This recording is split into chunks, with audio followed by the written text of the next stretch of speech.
Bienvenue chers fidèles de l'émission Majuscule Propos. Tout le plaisir est pour nous de vous retrouver pour cette émission. Aujourd'hui, nous allons parler de la justice et le génocide commis contre les Tutsis. C'est depuis bientôt 30 ans maintenant que le Rwanda se souvient, pleure ses fils et filles perdus innocemment leur vie au cours du génocide commis contre les Tutsis. Depuis lors, la justice, que ce soit au niveau national, que ce soit en international, les mécanismes de la justice se sont mis en place pour justement rendre justice et surtout relever les responsabilités des uns des autres dans ce génocide. Je vous rappelle qu'il a emporté plus d'1 million des Tutsis pendant 100 jours qu'ont duré donc les massacres et notamment ce génocide. Aujourd'hui, si ce génocide a été rendu possible, c'est également par l'implication de certains cerveaux du génocide qui ont pensé et surtout mis en exécution ce génocide. Le nom de Félicien Kabuga, qui a toujours été cité dans les dossiers en relation avec les génocides commis contre les Tutsis. Celui-ci est resté en cavale pendant plus de 25 ans pour être retrouvé il y a seulement presque 2 ans en France où il était en cachette. Celui-ci, dont le procès a commencé il y a quelques semaines, voilà que la justice internationale aujourd'hui a décidé de suspendre son procès. Celui-ci déjà qui avait déjà plaidé non coupable devant les juridictions.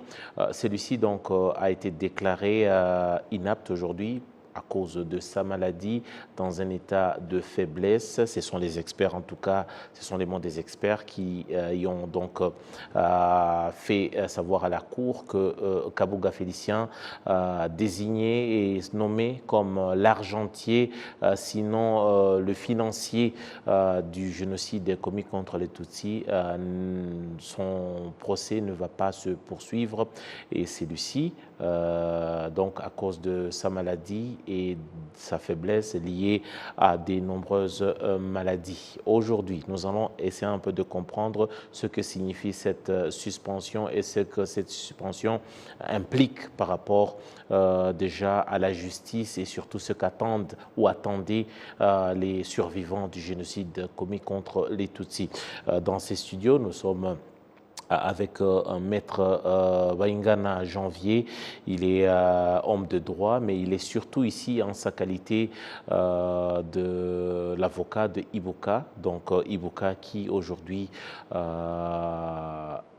est une organisation qui est donc à la tête, sinon qui chapeaute toutes les actions de poursuite contre tous les présumés génocidaires, où qu'ils soient, que ce soit en national ou en international. Donc, Maître Janvier, bienvenue dans nos studios. Merci, Di. Voilà, tout le plaisir est pour nous d'être avec vous. Également avec nous, c'est un confrère journaliste, reporter. Il a travaillé depuis de nombreuses années maintenant, spécialisé dans les reportages de justice. Il travaille notamment avec Justice Info et également avec Pax, l'organisation Pax Presse. Il s'appelle Sehene Emmanuel. Bonsoir et bienvenue dans nos studios. Bonsoir, Eddy. Voilà, c'est un plaisir d'être avec vous. Mais avant de plonger dans le vif de notre émission, j'aimerais bien qu'on puisse suivre cet élément sur la nouvelle déjà qui avait été annoncée au cours de la fin de cette semaine, déjà de la suspension de ce procès. Et puis on va rebondir avec force et détail. Dans son communiqué rendu public ce mercredi, la Cour a conclu que Félicien Kabuga est inapte à participer de manière significative à son procès et qu'il est très peu probable qu'il retrouve la forme à l'avenir, a déclaré dans un communiqué la juridiction. Le tribunal a précisé être à la recherche d'une alternative qui ressemble le plus possible à un procès, mais sans possibilité de condamnation. La demande d'arrêter complètement la procédure contre Félicien Kabuga avait été introduite le 8 mars 2023. La défense de l'accusé a indiqué à la Cour que Kabuga souffrait d'une démence permanente, ajoutant que poursuivre le procès dans cet état serait un simulacre de procès selon les termes de Maître Altit. L'accusation, pour sa part, avait répliqué que le rapport présenté à ce moment-là par la défense de Kabuga était trop court pour occasionner un éventuel arrêt de la procédure et que Kabuga avait été examiné après qu'il était déjà malade. Pour elle, en cas de besoin, le procès serait suspendu temporairement en attendant que Kabuga recouvre sa santé. L'association des rescapés du génocide commis contre les Tutsis au Rwanda, Ibuka, se déclare déçue par cette décision du mécanisme résiduel. Au nom de son président, le Dr Philbert Gakwenzi l'a déclaré à la TV rwandaise, et je cite, « Ibuka a reçu cette décision avec déception et amertume, parce qu'elle attendait beaucoup de ce cas emblématique de Kabuga, vu son rôle dans la préparation et l'exécution du génocide contre les Tutsis. Nous demandons que le procureur du mécanisme résiduel fasse un appel dans les brefs délais pour couper court avec cette décision qui enfonce les clous dans les plaies des survivants. » Fin de citation. Félicien Kabuga est accusé d'avoir joué un rôle clé dans le génocide des Tutsis au Rwanda, notamment en participant activement à la création des milices Interahamwe, en livrant des armes à masse dans ce qu'on appelait à l'époque l'autodéfense civile et en dirigeant la tristement célèbre radio-télévision libre des Mille Collines RTLM, une radio qui a diffusé des messages de haine et d'appel au meurtre des Tutsis. Arrêté en France en mai 2020, Félicien Kabuga a comparu pour la première fois le 29 septembre 2022 devant le mécanisme résiduel des tribunaux pénaux internationaux à La Haye aux Pays-Bas. Présenté par l'accusation comme le financier qui a rendu possible le génocide des Tutsis au Rwanda, Félicien Kabuga était poursuivi pour 6 chefs d'accusation, crimes de génocide, crimes d'incitation directe et publique à commettre le génocide, entente en vue de commettre le génocide et de 3 chefs de crimes contre l'humanité, persécution pour des motifs politiques, extermination et meurtre.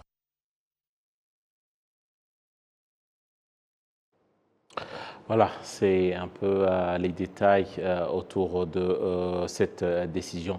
Maître Janvier, dans les propos de Jean Damascène Manishimwe, qui a donc travaillé sur cet élément, il a cité les propos du président de Ibuka, le docteur Philbert. Il parle de déception et amertume. Vous confirmez cela? C'est le sentiment qui anime jusqu'à ce jour Ibuka? Oui, Eddie, en fait, le président d'Ibuka a tout à fait raison. Je dirais même plus, parce que c'est une décision qui n'a rien à faire avec la justice et des attentes des rescapés du génocide. C'est une décision qui est même à la contre des textes légaux et les droits fondamentaux, parce que les victimes du génocide aussi sont dotées de droits fondamentaux au même titre que l'accusé Kabuga. Donc, il y a eu des points de mesure, il y a une question de ne pas considérer le fardeau et les conséquences fâcheuses qui sont liées au génocide. Donc, pour couper court, pour me résumer, le président de l'association Ibuka a tout à fait raison. C'est un sentiment partagé par d'autres victimes du génocide, même ceux qui ne sont pas les victimes du génocide. Tout homme raisonnable qui comprend ce que c'est le génocide.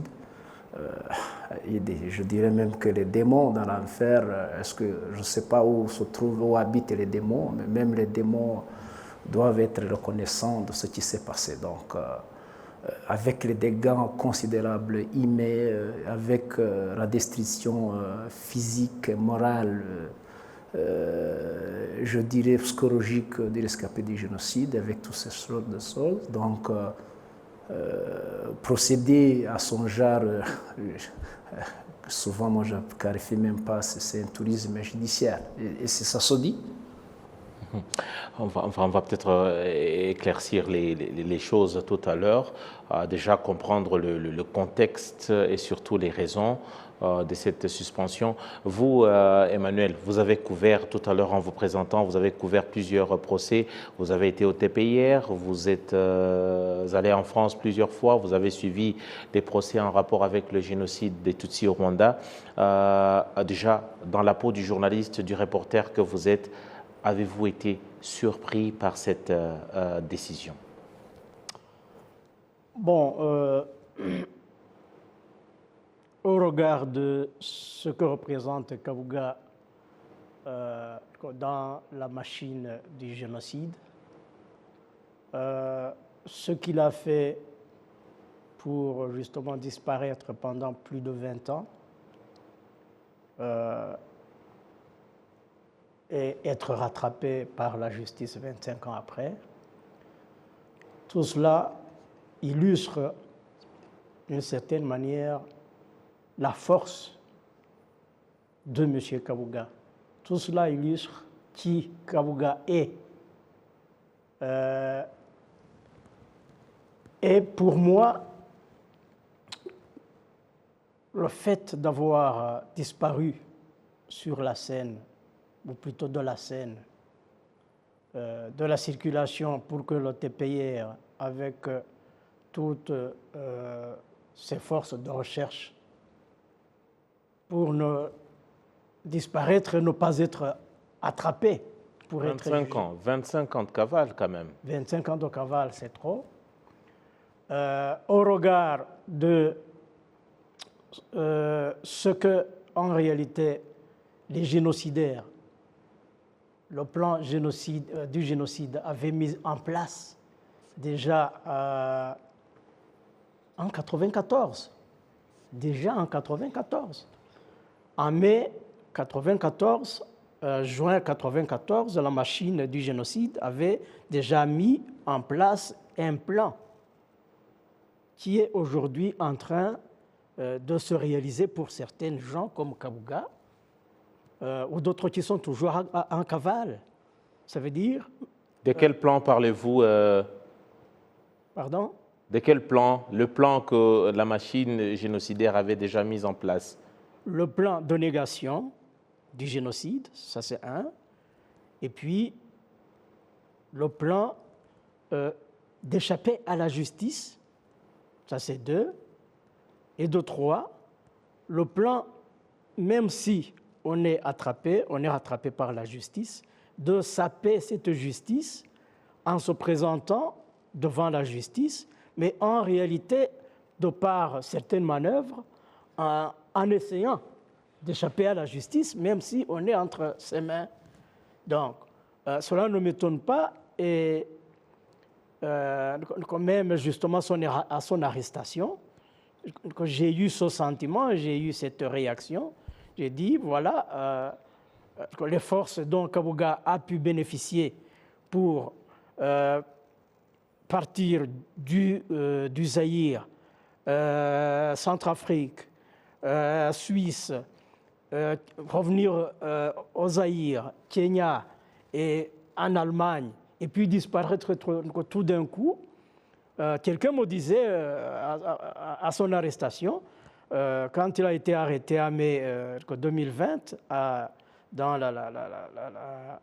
le faubourg, dans les alentours de Paris, à Nières-sur-Seine, que voilà, il avait été là pendant plus de 10 ans, et plus de 10 ans il est à Paris, et personne ne sait où il est, faisant la navette de Saint-Denis, hein, à Nières-sur-Seine, et voilà.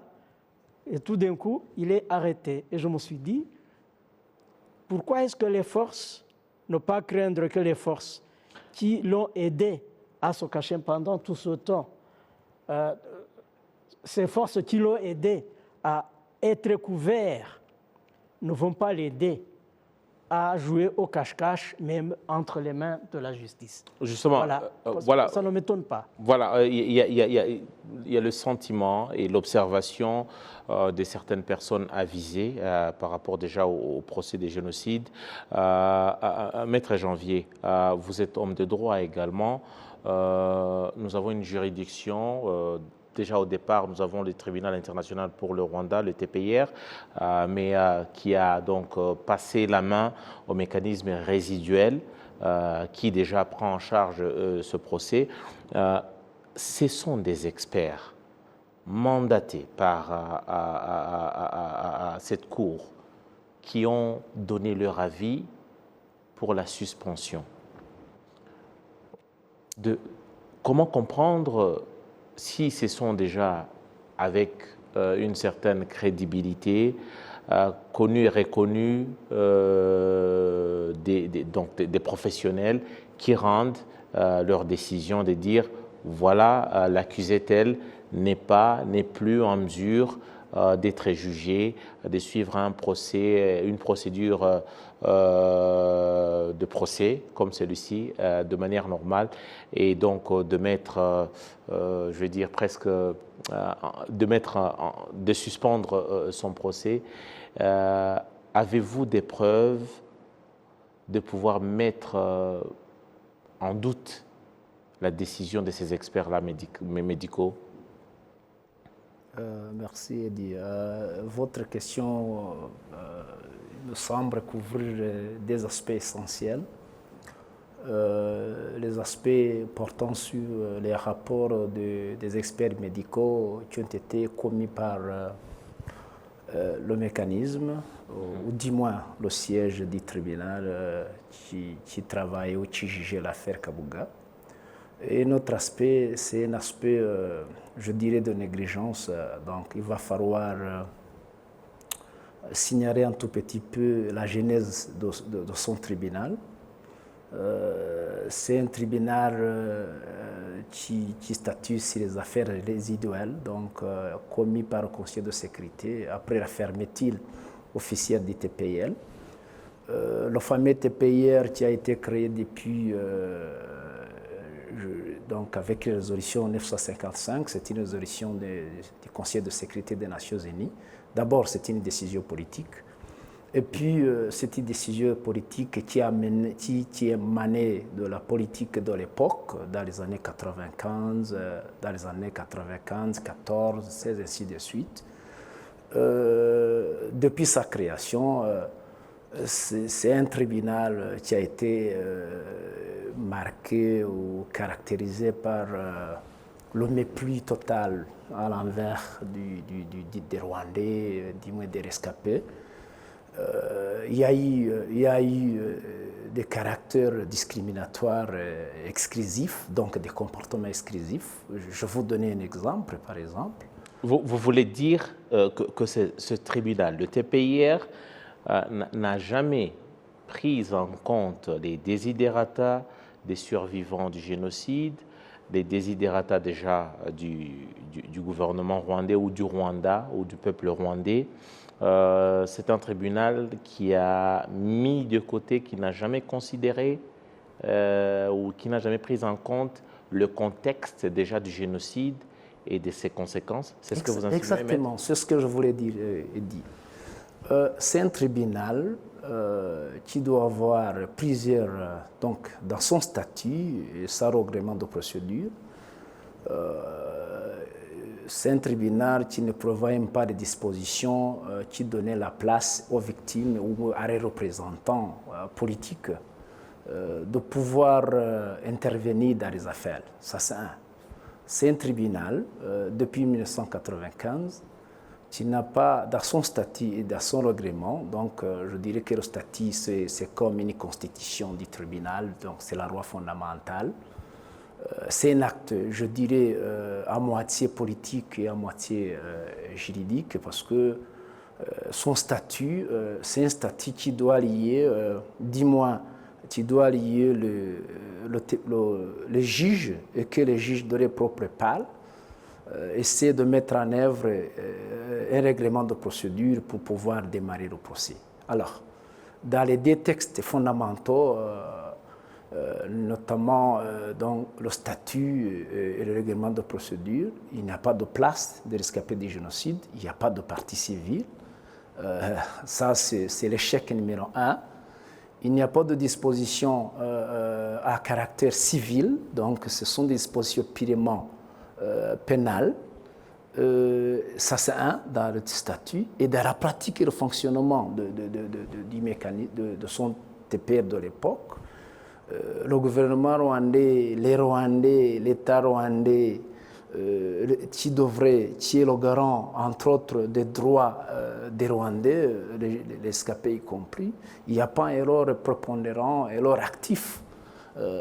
Tout simplement, c'est comme si les rescapés et l'État rwandais étaient là pour coopérer, parce qu'ils avaient cette obligation de coopération de la part du Conseil de sécurité. Ça, c'est le rôle prépondérant dont vous faites mention, c'est quel rôle que le Rwanda, que le peuple rwandais aurait dû jouer, aurait dû avoir déjà dans l'établissement de ce tribunal et également dans le fonctionnement même de ce tribunal, mais également pour ce qui est de l'issue de certains procès? Et par exemple, depuis sa création, je pense que les rescapés ou les représentants politiques, donc les représentants politiques des rescapés, se regardant de leurs droits constitutionnels. C'était le gouvernement rwandais ou le Rwanda tout court. C'était un rôle de choisir un modèle de justice qui convenait à l'époque.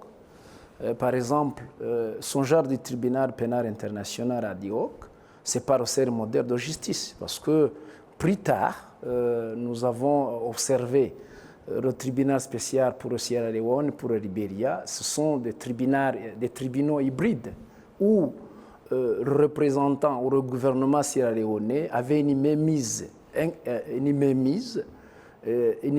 sur la justice qui était accordée aux victimes des conflits inter-sierra-léonais. C'est un exemple, par exemple, que je voulais vous donner. Et puis plus tard, dans les années 1980, je dirais 18, avec le statut de Rome, de la création de la CPI, ouais. Nous avons observé où le statut des victimes a été entièrement accordé et puis ils étaient même partis aux procédures devant le tribunal, ce qui n'a pas été le cas pour le Rwanda ni pour les rescapés du génocide. Pour vous déjà, à la création de ce tribunal, le TPIR, déjà, il faut comprendre le contexte. Est-ce que vous voulez dire que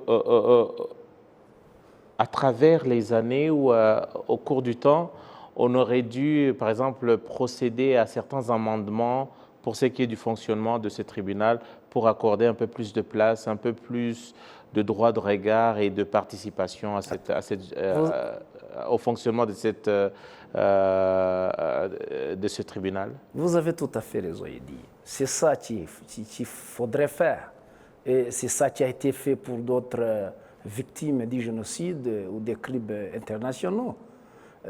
Donc, c'est ce que je vous disais tout à l'heure, qu'il y a eu des points de mesure.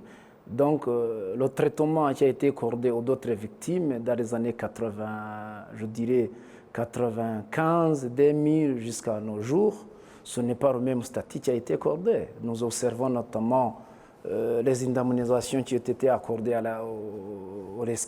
je dirais aux victimes des crimes commis partout par les affaires qui étaient jugées par la CPI. Donc, nous vous disons par exemple qu'aujourd'hui, le fléau ou l'handicap majeur que les rescapés étaient en train de rencontrer, ce sont juste les décisions discriminatoires et les erreurs qui ont été commises depuis 1995 et qu'au cours des opérations, je dirais des affaires, il y avait une possibilité des amendements parce que le statut en soi prévoit des amendements. Il n'a pas eu des amendements. Même les amendements qui ont été faits, ce sont des amendements à caractère, je dirais, encore une fois, au détriment des rescapés du génocide. Nous avons eu, c'était une praxe de révisionniste. Vous vous souviendrez peut-être d'un juge Mellon qui a proposé des amendements tout simplement pour libérer les condamnés du TPIR. Donc, pourquoi les amendements pour condamner les condamnés du TPIR et pas les amendements pour intégrer les acteurs principaux dans tout autre, comme d'autres systèmes judiciaires? Nous savons qu'il y a les suspects, il y a les victimes, donc il n'y a pas de justice sans victime. Alors, pourquoi dans les droits nationaux et de droits internationaux, nous observons le rôle prépondérant qui doit être joué par les victimes ou les représentants légaux et que ça vient le Rwanda et les rescapés du génocide au Rwanda? Nous avons des poids, des mesures. Donc c'est pour cela que je vous disais tout simplement que dès le départ, il y a une mauvaise intention, il y a des décisions biaisées, il y a le mépris total. Donc, c'est une continuité de ce qui a été fait depuis 1995. C'est tout. Voilà. J'aimerais savoir, Emmanuel, vous avez couvert plusieurs procès. Déjà, le procès Kabuga était attendu. Quand même, le nom de Kabuga, ça a été un fugitif pendant de nombreuses années, je le disais tout à l'heure. Il a été en cavale. Il y a même eu, par exemple, le gouvernement des États-Unis qui avait misé 5 millions de dollars. Voilà, sa tête a pris, sa tête avait été mise à prix. Aux côtés d'autres également personnes qui étaient traquées pendant très longtemps. D'autres on a appris qu'ils seraient morts il y a des années.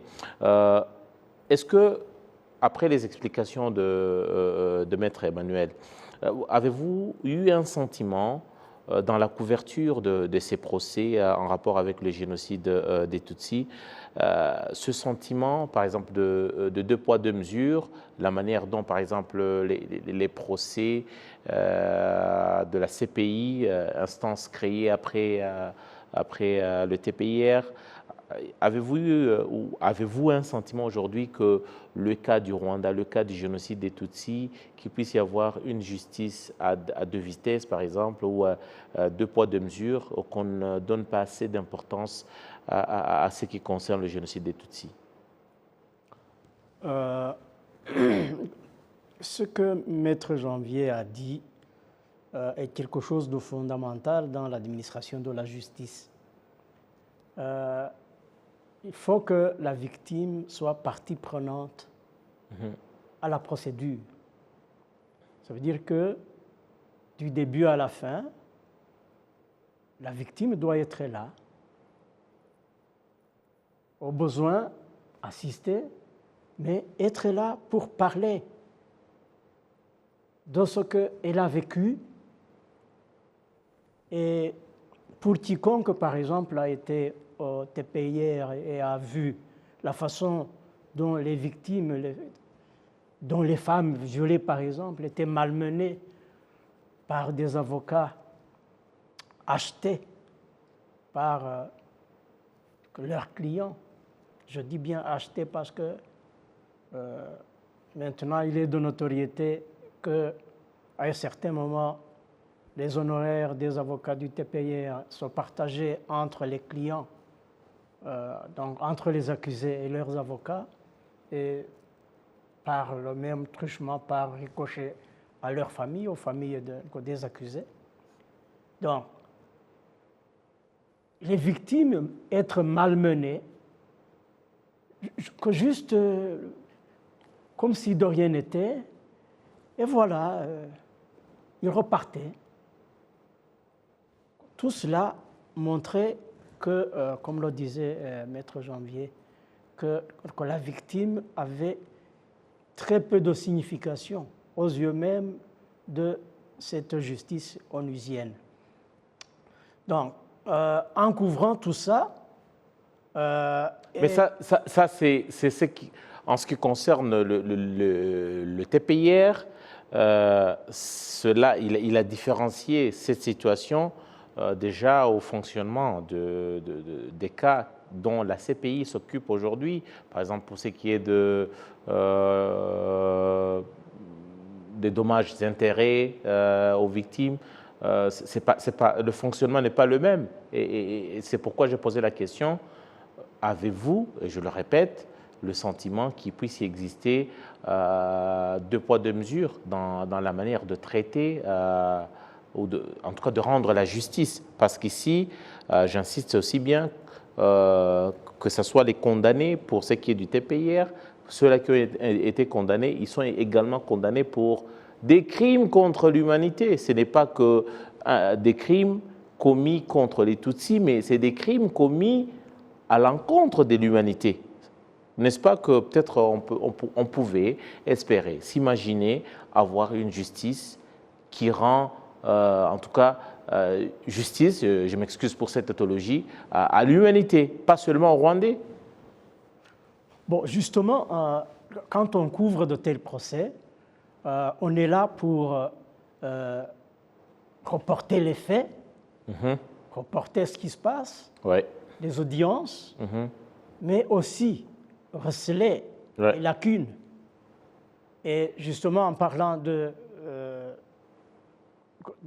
du problème de partie civile, c'est l'une des lacunes que le TPIR a montré du début, depuis son début jusqu'à ce jour, quand le mécanisme a pris la relève.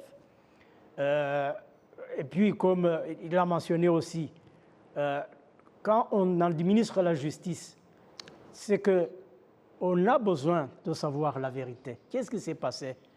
Par exemple, avec Kabuga, on aurait attendu d'entendre de cette justice onusienne en ce qui concerne la planification du génocide, au regard justement de ce que représente Kabuga dans cette machine, la fameuse Akazu qui a planifié, c'est l'une des pièces maîtresses, à part maintenant Agathe Habyarimana, qui est toujours en France, le sans-papier le plus illustre de l'histoire.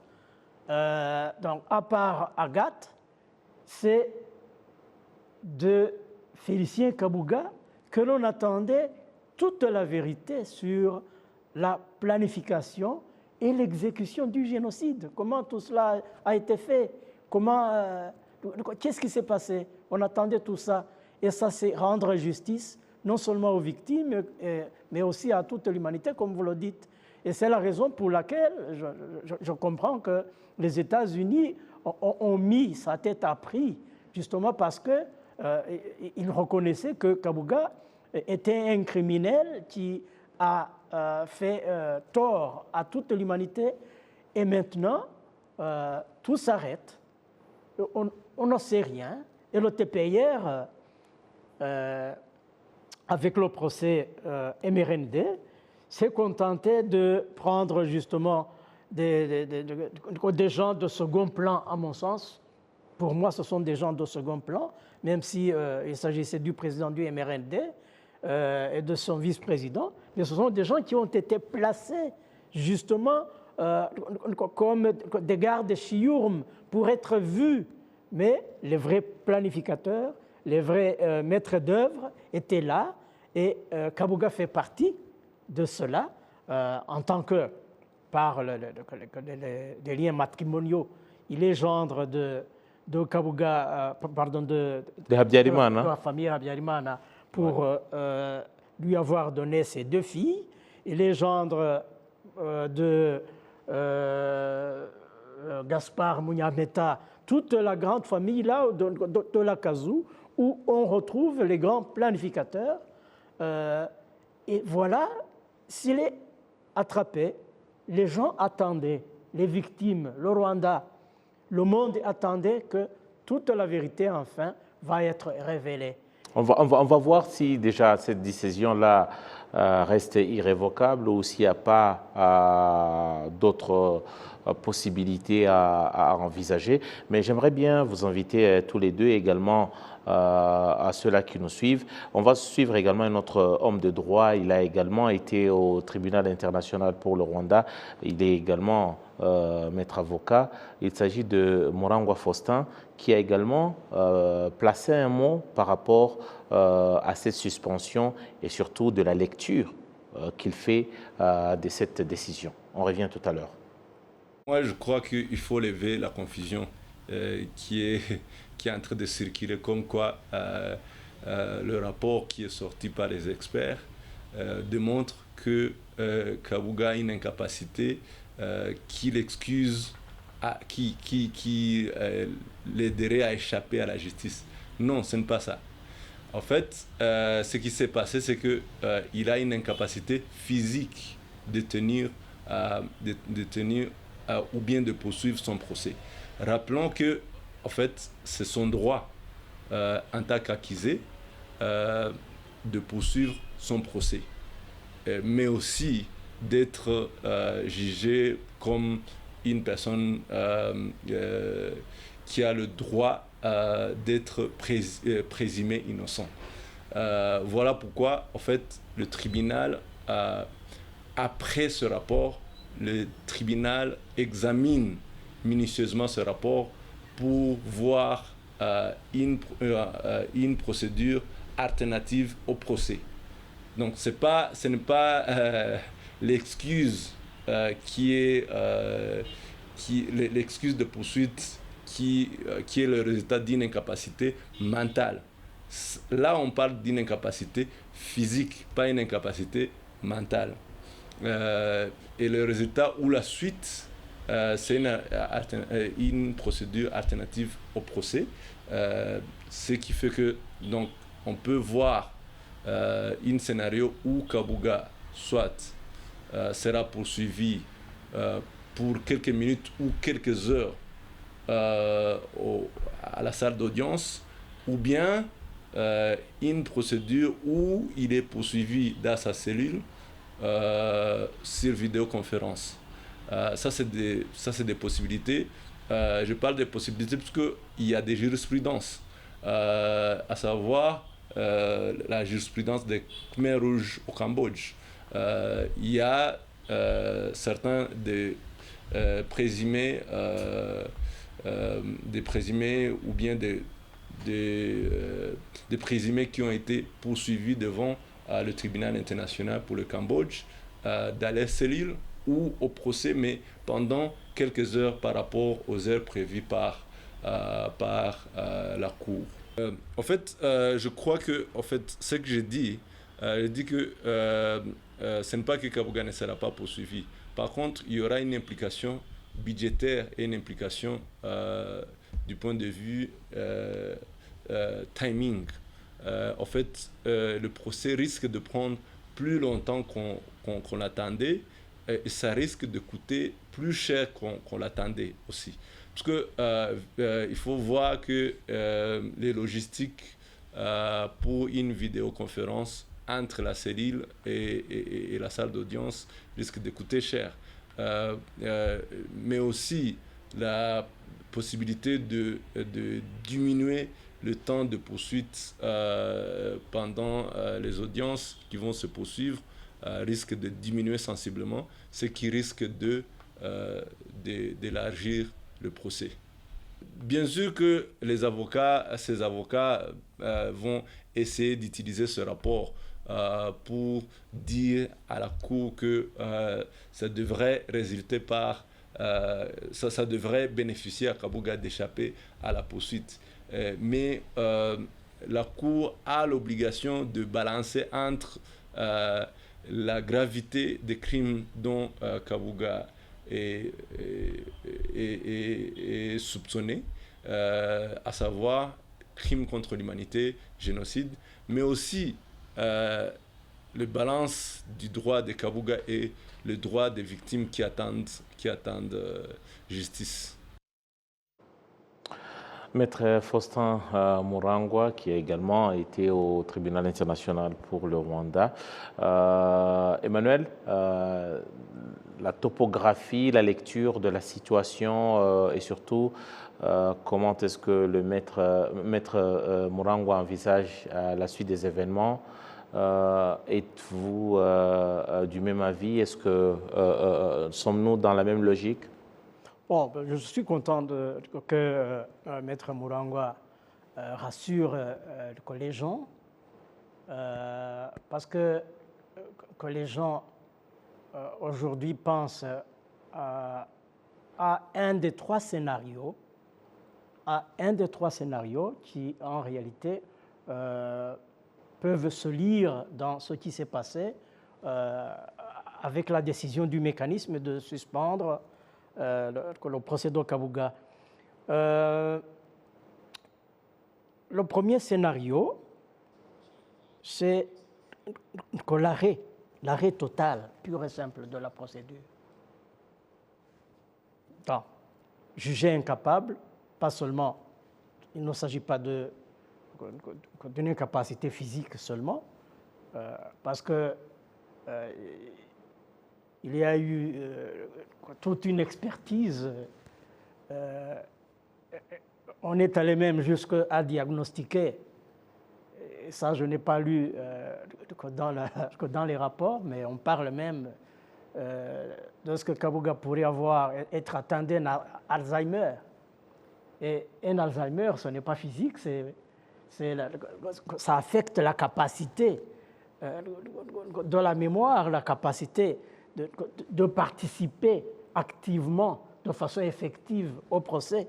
Et c'est la raison pour laquelle, justement, le mécanisme a pris la décision de dire, voilà, Kabuga n'est pas apte à participer à son procès.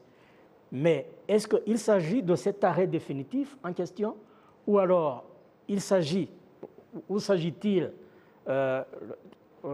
second scénario, d'une suspension provisoire?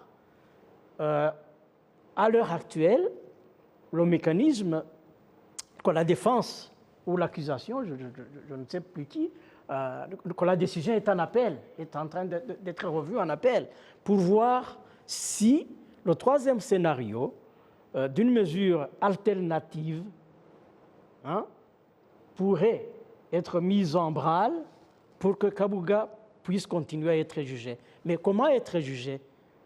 Ceux qui ont fait le droit savent qu'il y a des éléments. Il y a des éléments qui sont nécessaires pour que un présumé criminel soit jugé et condamné. Il faut qu'il y ait un élément légal, il faut qu'il y ait un élément matériel, donc les faits, mais aussi il faut qu'il y ait un élément intentionnel. Et cet élément intentionnel, quand on est atteint d'un Alzheimer, quand on n'est pas apte à se présenter, à répondre, à participer activement à son procès, il est difficile pour le juge de déterminer si oui ou non que vous avez fait ce que vous avez fait, ce qu'on vous accuse, ce dont on vous accuse, si vous l'avez fait avec l'intention de nuire. Donc, la procédure alternative qu'a proposée le juge, si je m'y étends un tout petit peu, c'est une procédure qui va seulement juger les faits. Et c'est ce que voudrait également l'accusation. Le procureur, il a des faits. Le procureur devra prouver les faits. Si oui ou non, Kabuga a fait ceci, selon les témoignages que l'on a. Mais il sera difficile de voir, et ça c'est ce que Maître Janvier et ses confrères hommes de droit appellent l'actus reus, que les faits, l'élément matériel.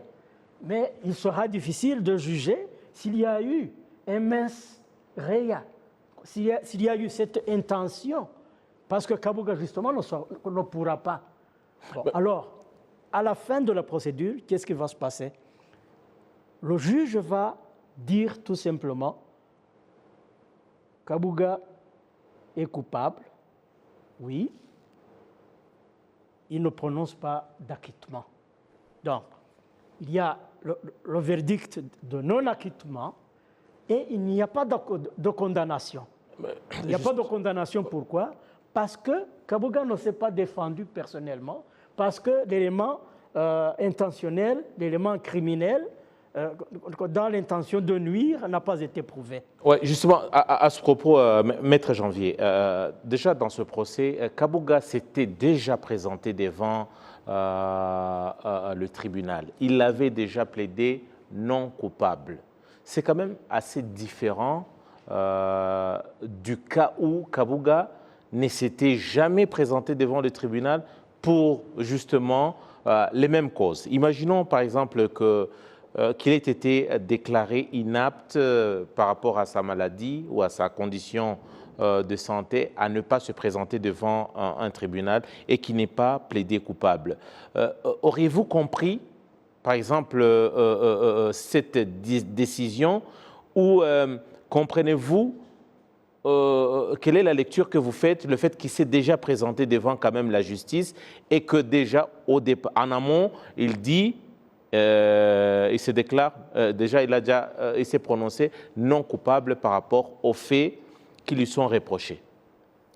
Eddie, il y a toute une litanie des éléments à retenir. En dehors de ce genre de amalgame dérivant de l'idéal comme quoi le génocide est un crime à caractère international. Ça veut dire que c'est toute l'humanité qui est menacée, mais c'est l'idéal, comme je le disais. Le fardeau est porté par l'escapé du génocide. Sans pour autant me retarder aux perspectives d'avenir, ce qui vient d'être signalé et commenté par mon confrère Faustin Molangwa et mon grand frère ici à côté de moi, Emmanuel. Je voudrais tout simplement commenter un tout petit peu si ce genre de procès d'inaptitude. Il faut que les gens essayent de réfléchir un tout petit peu de quoi était fondé son souci de faire intervenir les experts médicaux dans cette affaire. Ça, c'est un. Il faut essayer de voir un tout petit peu, d'après moi, qu'il y a un contresens grave de ce qui devrait être examiné et ce qui a été examiné. Donc, on est tout à fait habitué que les experts médicaux sont commis. Les experts médicaux sont commis, mais dans ce genre de choses, il faudrait examiner l'état de santé de sa capacité intellectuelle depuis la commission des faits. Maintenant, je voudrais tout simplement signaler qu'il y a une dissidence, donc les opinions dissidentes entre les experts, entre les juges et entre les rescapés du génocide. Donc, ce genre de dissidence, c'est pour cela que je ne suis pas le seul dissident. Je ne suis pas le seul dissident dans cette affaire. Je ne serai pas le seul dissident dans cette affaire parce qu'il y a une dissidence entre les experts médicaux. Il y a plusieurs rapports contradictoires. Il y a eu plusieurs rapports périodiques.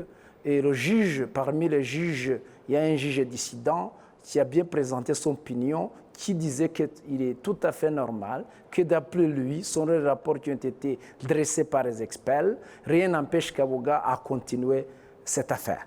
Voilà. Maintenant, les perspectives d'avenir, il est très tôt de redire parce que les moyens...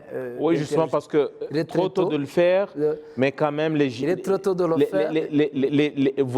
Vous représentez Ibuka, mais quand même derrière Ibuka, il y a des milliers de survivants du génocide et également des non-rwandais qui attendent que justice soit rendue au nom de cette humanité-là. Est-ce que c'est une cause perdue? Doit-on dire qu'avec le scénario auquel on assiste, sommes-nous en face d'un échec ou d'une faiblesse de la justice internationale si déjà vous parlez des manœuvres dilatoires? Est-ce que c'est une cause perdue? Est-ce que nous sommes les gens, les victimes, les survivants aujourd'hui doivent être dans se dire, écoutez, on reste bras croisés, plus rien à faire, voilà, il s'échappe de la justice, c'est fini, on passe à autre chose. Donc, d'après moi, la cause n'est pas une cause perdue, c'est une cause potentiellement à perdre. Donc, Pourquoi, pour moi, ce n'est pas une cause perdue? C'est parce qu'il y a plusieurs mécanismes pour rendre justice aux rescapés du génocide. Je dirais que dès le départ, donc, le mécanisme sépare au serre, donc le tribunal, le mécanisme résiduel sépare au serre plateforme pour servir aux rescapés du génocide.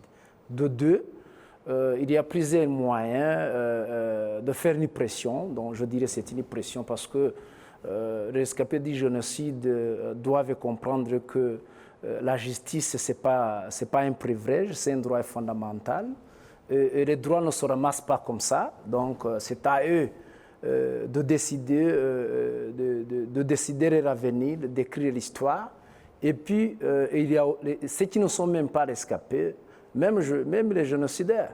Je voudrais vous dire que Kabuga, c'est lui le fondateur au servant du génocide Interahamwe, où on connaît toute une litanie des Interahamwe du profil bas qui sont condamnés et qui ont même purgé leur peine. Ils se demandent aujourd'hui comment se peut-il que notre patron ne soit pas condamné et que lui, leur patron est exonéré des faits, exonéré des peines, soi-disant à son état de santé, l'état de santé qui n'a pas été aussi bien créé et clarifié. Je voudrais vous dire que Eddy, le rapport des experts couvrait les deux aspects, les aspects physiques et les aspects mentaux. Et les experts avaient précisé comme quoi l'inaptitude est portée sur les éléments que Kabuga ne peut pas entrer dans les détails techniques de son affaire, alors que Kabuga n'avait pas bénéficié d'une formation juridique, et même pour comprendre chaque aspect de son affaire, et que les médecins avaient précisé d'une manière unanime qu'il avait une possibilité, il a toujours une possibilité de tenir et participer d'une manière physique et comprendre les conséquences et les éléments essentiels de ces affaires, que tout simplement, il n'a pas cette capacité technique et de détail de comprendre. C'est tout à fait, c'est une évidence, Eddy. C'est une évidence parce que Kabuga, qui doit être peut-être, je ne sais pas de sa formation, mais je la doute fort, même depuis 1994, 95, 2000, s'il avait été arrêté, il n'était pas en mesure de défendre lui-même. C'est ça le rôle de ces avocats chevronnés qui lui a été commis. Alors, je pense que c'est une cause qui doit être défendue et par les rescapés du génocide, et par la communauté internationale, et par les Rwandais, parce que nous risquerons absolument de voir une contradiction entre les historiens, entre les faits historiques et les faits juridiques. Parce que les faits historiques nous montrent que dans le témoignage de rescapés du génocide, il nous paraît toutefois ce qui s'est passé contre les rescapés du génocide. Personne ne va pas changer ça. Le génocide a coûté la vie de plus d'1 million de Tutsis, au seul motif qu'il était Tutsi. Personne ne va pas changer ça. On n'a même pas besoin du tribunal pour juger ce fait juridique. Il y a des mémoriaux qui ont été construits et bâtis partout, au Rwanda comme ailleurs. Personne ne va pas rechercher. Alors, c'est le rôle des juristes, c'est le rôle des tribunaux, c'est le rôle c'est leur contribution. Et je pense que les tribunaux risqueraient de trahir les faits juridiques, alors ça va se retourner contre les juristes. Et l'histoire demanderait les gens qui avaient les garants de la justice contre les rescapés du génocide, pourquoi le droit n'avait pas contribué à ce qui a été fait par les historiens.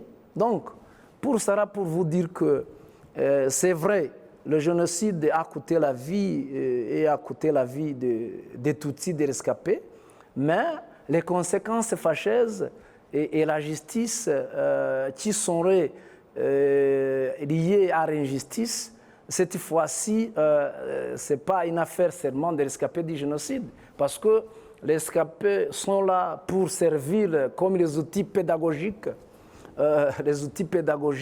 pour prévenir le génocide. Et puis, personne ne savait pas que d'après le génocide commis contre les Juifs entre 1945, qu'un autre génocide serait commis contre les Tutsis. Donc, il faut que le monde tout entier, et chaque homme est raisonnable, pense que le génocide et l'idéologie génocidaire, c'est une menace contre l'humanité et contre chaque groupe protégé par le droit international, et pas penser que le rescapé, c'est une... par contre, le génocide, c'est une affaire des rescapés, non. Donc, pour raison de prévenir, pour raison de donner justice, il faut que les gens pensent, et ce sentiment commence à se construire petit à petit, et faire tout ce qui est de nos mieux pour pouvoir quand même prévenir et tenir à la justice et combattre l'injustice et l'impunité en la matière. Voilà, en tout cas, on aura compris vos propos tous les deux. On a, après 45, on a parlé du Never Again, ou du plus jamais en tout cas, mais malheureusement après 94 également est arrivé, et après 94 on a vu également dans d'autres parties du monde d'autres formes de génocide se commettre, et également dans la région aujourd'hui nous en voyons également des signes avant-coureurs, en tout cas des crimes comparables au génocide, si ce n'est pas en tout cas le génocide en lui-même. Espérons qu'on ne va pas, et surtout l'humanité va apprendre de ce qui s'est passé au Rwanda. Merci à tous les deux d'avoir répondu à notre invitation, et surtout pour vos analyses combien importantes et enrichissantes pour cette émission. On aura le temps et surtout d'autres occasions de revenir sur les cas du génocide commis contre les Tutsis et d'autres cas semblables à celui de Kabuga. Merci à toutes les équipes au niveau de la régie. Merci à nos fidèles téléspectateurs et téléspectatrices.